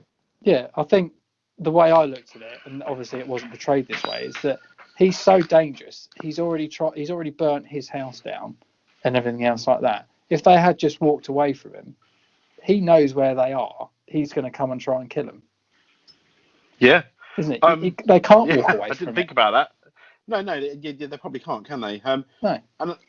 And I thought, you're right. I didn't even think about that, Neil. Nice. Oh, I did. That's a very good point. Because I was thinking kind of like Stu. I love that bit, and it nods back to that scene that I liked. I think neither of you did, where Mel was talking about being really, really, really old and stuff, and it's almost like a nod back to that, saying we're too old for this shit, etc. And I like the fact when the fighting did begin, they basically got their asses kicked. And when it comes to actual fist fights, when it was not quite 1-on-1, it was really a 2-on-1, wasn't it? Yeah. This is probably one of the best fist fights in the film, in the series. It was just quite brutal, I felt, on like a 1-on-1 fight.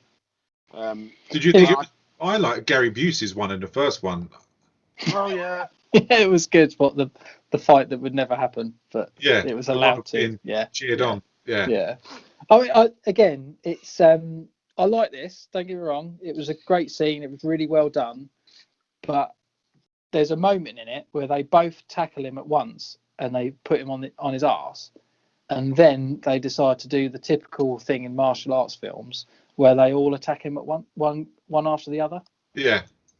So rather than, that worked, we both had him at the same time. But no, what we do is you go, then I'll go. You go, then I go. It was, but shortly after they started doing that, the director, I think, became quite clever to the point where he would kind of nod, maybe not make it as explicit, but nod to a reason why the other one, it was I take you out, the other one falls over trying to get up while the other one attacks. So he did, I think, the shots were such and the edits were such that they were trying not to fall too much into that cliche. It was there, yeah, absolutely, Neil. It happened. They did try, I think. And then obviously Murtaugh gets knocked out, doesn't he? So it is a one-on-one, and then it very much becomes a Mel film again. It does, but it's good the fact that during the fight that Riggs is being choked out, that he's going to die, and Murtaugh, I think he kind of breaks his own rule, because he's one for the rules, isn't he? That he picks up this metal spike and rams it right through Jet Li, and kind of he murders him. That is his intention. It's completely different to a police shooting.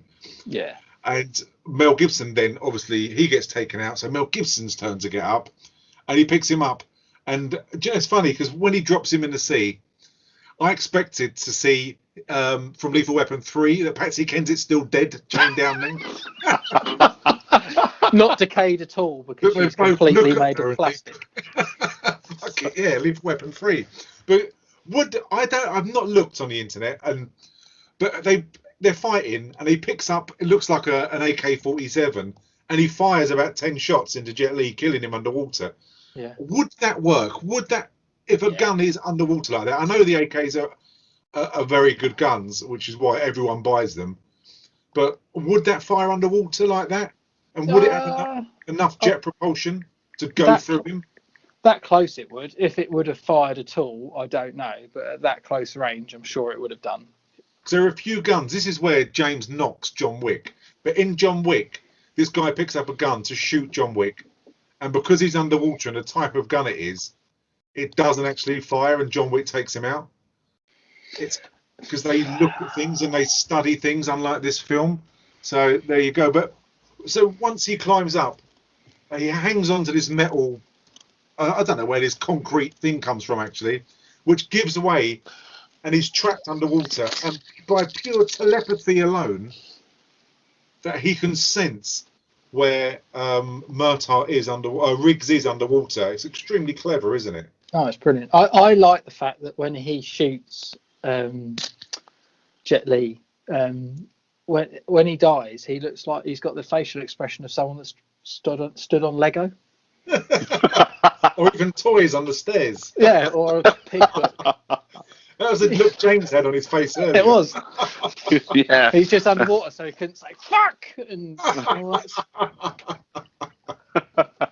But he does rescue him, and it's all nice and contrived and very happy. It's fucking awful. It really is awful. I'm sorry, but the guy's trapped under fucking reinforced concrete. What feels like about 5 minutes.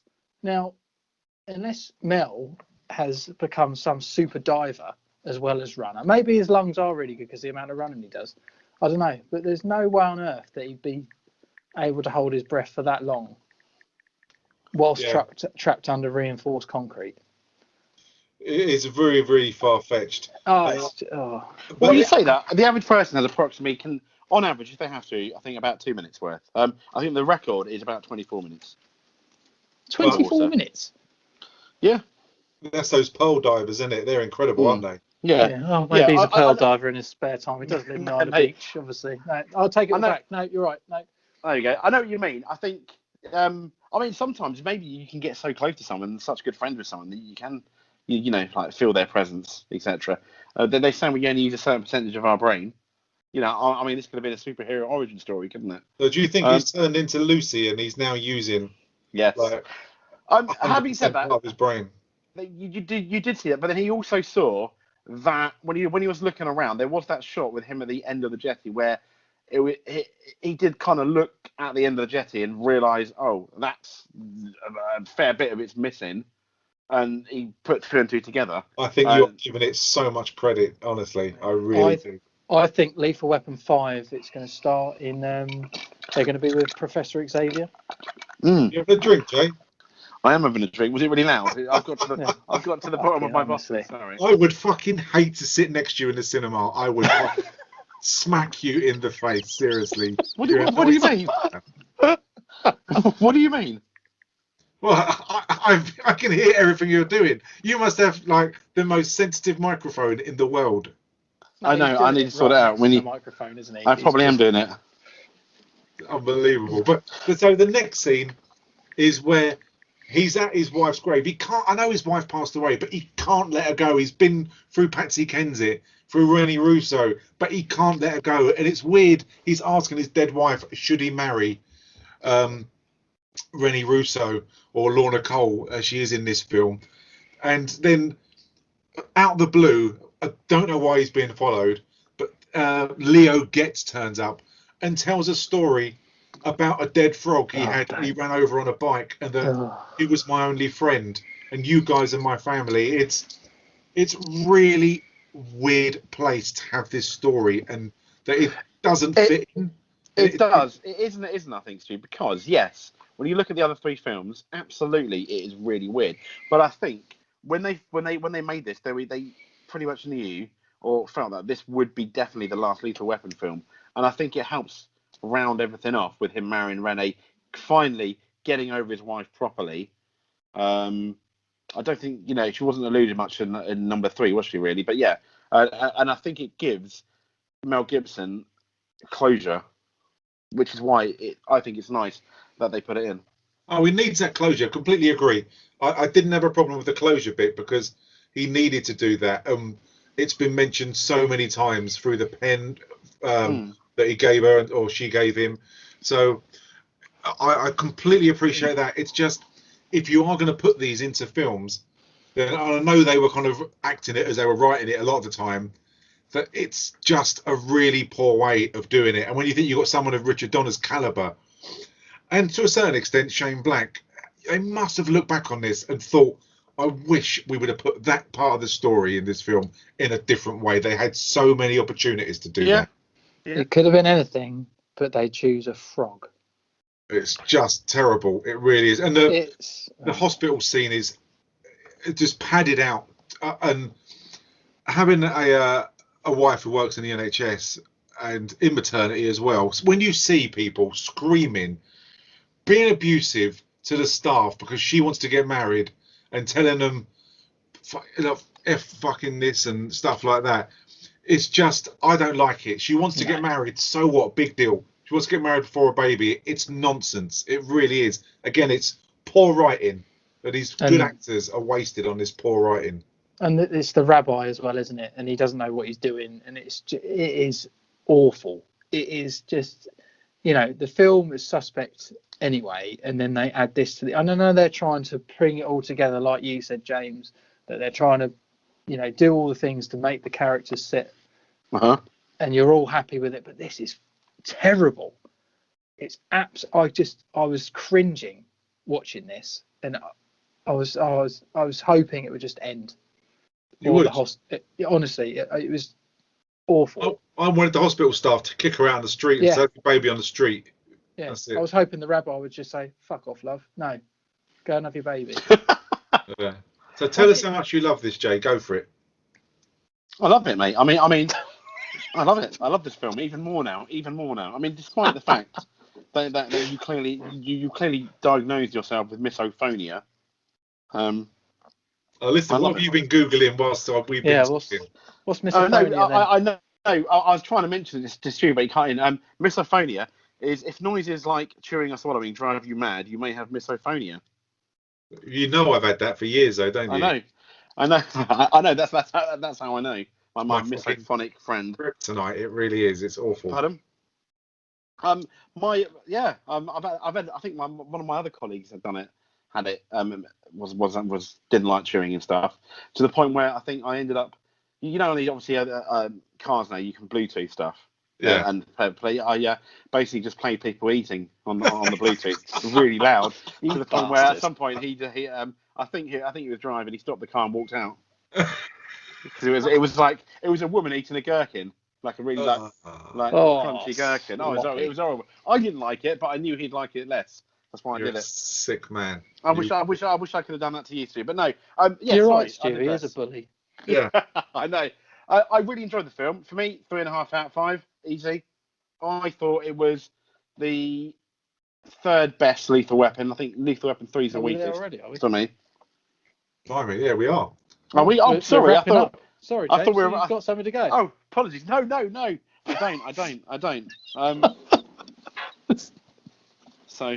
Yeah, so they do have the baby. I thought we were wrapping up. I thought you were asking me what I thought about the film in general. So they have the babies. And That's why I went on a tirade. 3.5. Yeah, giving it away if now. you're in a rush, then that's fine. But even Rianne comes in, she has her baby. You both see the babies at the end, and then it ends with something like "You've got a friend in me" or something like that, doesn't it? Yeah, they Yes. all have the picture taken together, don't they? That was nice. Story or something. And Nice. I quickly turned it off. God. So James, tell me, what's your score? What's your thoughts? It's 5 stars now. So Change my out of mind. 10, James. Out of 10. Oh, if it was out of 10, I'd Out give of it 10. 7 out of 10. 7 out of 10, easy. Okay. I mean, best bit I thought was all of it. No, the continuing relationship, obviously between Riggs and Mortar, yeah, was really good. That was, and I didn't like. There's a couple of things where the car driving to the office was a bit weird, and it kind of ruined what was a really, really, really good chase scene. That's probably my worst bit, because when I looked at that, I was like, oh, that did annoy me. That's the only thing that really annoyed me in this film. Other than that, I thought it was really, really good. I really enjoyed it, and it's one of those films I quite happily watch every couple of years. There we go, guys. Over to you.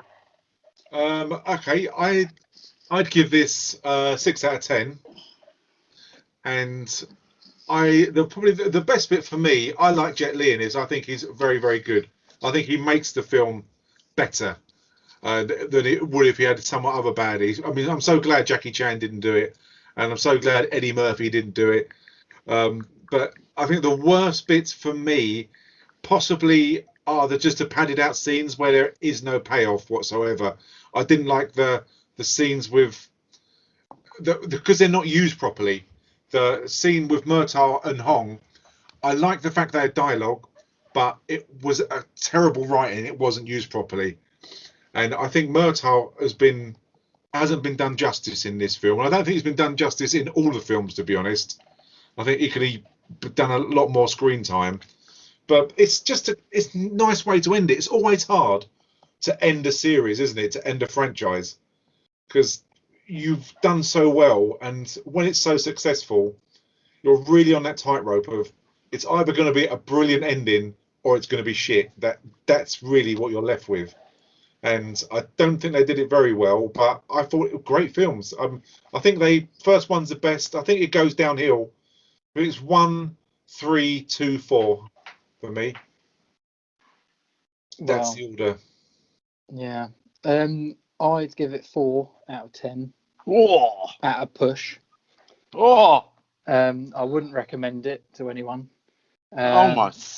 I think they should have stopped at 3, because this was something they've just decided to do 6 years on because they thought they could make some money out of it. It was padded, it was poorly written, and there's not many good bits in it for me. I think the action scenes were quite good. The continued relationship, like you said, James, between Bricks and Mortar. But no, honestly, I finished this film and I thought I would be, from the very beginning of it, disappointed. From the opening scene all the way through, I was disappointed with this film, and to me, it just didn't feel like it was needed. I was quite happy with the end of 3 for it to finish there, because we knew Riggs had Lorna, we knew that Danny was obviously okay and he was still with his family and stuff, and I get why they did it. I probably wouldn't, if it was on the telly, I wouldn't stop and watch it. No, I'd skip past it. I really wouldn't care if I never saw this film again. But it has dated, though, hasn't it? I think that it really time. struggles with it being dated. For some reason, the others don't seem to have struggled with that problem. No. We've said that on every single one. I think this one, due to the humour on it, dates the film a lot. So I think that's where it suffers as well. Yeah. And I'm only giving it the rating I'm giving it because of the love I have for the 2 main characters, because of the journey I've been on with them for the last 3. And, I've really enjoyed their relationship. So there's If not it was been any, any other buddy films, cop buddy films, is there, since this I can think of? Can you guys? there's only Yeah, Rush Hour, isn't there? No, you got Rush Really? Hour. Of course, yeah, that's it. You got And then- the remake with that pretty boy and that guy from Superbad. I forgot. You could argue 22 Jump Street. You could argue they've made it into a buddy cop film, albeit it's a comedy. And what else have you got? The British one, haven't you? Sweeney. No, yeah. Oh God. Oh, no, what was it? The people that did Shaun of the Dead. Oh yeah, Hot Fuzz. Hot Fuzz. A great buddy cop film. God, The there's other- loads. yeah, that's brilliant. I completely forgot about all of them. Yeah, compared to these ones, I know it's hard to do a comparison, but if you had to sit and watch a buddy cop trilogy, what would you rather? Would you rather Lethal Weapon or Rush Hour? Lethal Weapon all day. Yeah, Lethal Weapon. See, I really like the Rush Hour films. They are good. They are good. There's no, but I prefer these. Yeah, I know. It's weird. I think Rush Hour specialises on the comedy, doesn't it? More so Definitely. than what this does. But I just think Rush Hour is so funny. I think Chris Tucker is really, really funny. He annoyed the hell out of me in Fifth Element. But Oh God, yes. Oh, in Rush Hour is brilliant. I could sit and watch those films again and again, especially when you see the bloopers at the end with Jackie Chan. yeah. They're just priceless. Okay, so that's the end of the Lethal Weapon retrospective. Thanks for the laughter. And we'll be back next week. I won't be back next week. I will be somewhere else, no doubt. Whatever scenario it will be made up by James and Neil to be something horrific, but I won't be here next week. The film that we'll be doing, I'll post out on our Twitter and Facebook account when I know what they're doing. I'm really excited to hear them talk about whatever film it will be. We'll be doing The Winter Soldier and The Falcon. And there's just so much more. We've got a back catalogue as well. We've got so many films that we've reviewed that you can catch up. It's a Filmreelcast, Android, and on all good platforms for podcasting. Okay, that's it. Thank you for listening. I hope you've enjoyed this review. Thank you for listening to the nonsense that we've been speaking about. I am Stuart. I'm done. James, Neil, say goodbye. Goodbye. Goodbye. You got the right to remain silent, so shut the fuck up, okay? You got the right to an attorney. If you can't afford an attorney, we will provide you with the dumbest fucking lawyer on earth. If you get Johnny Cochran, I'll kill you.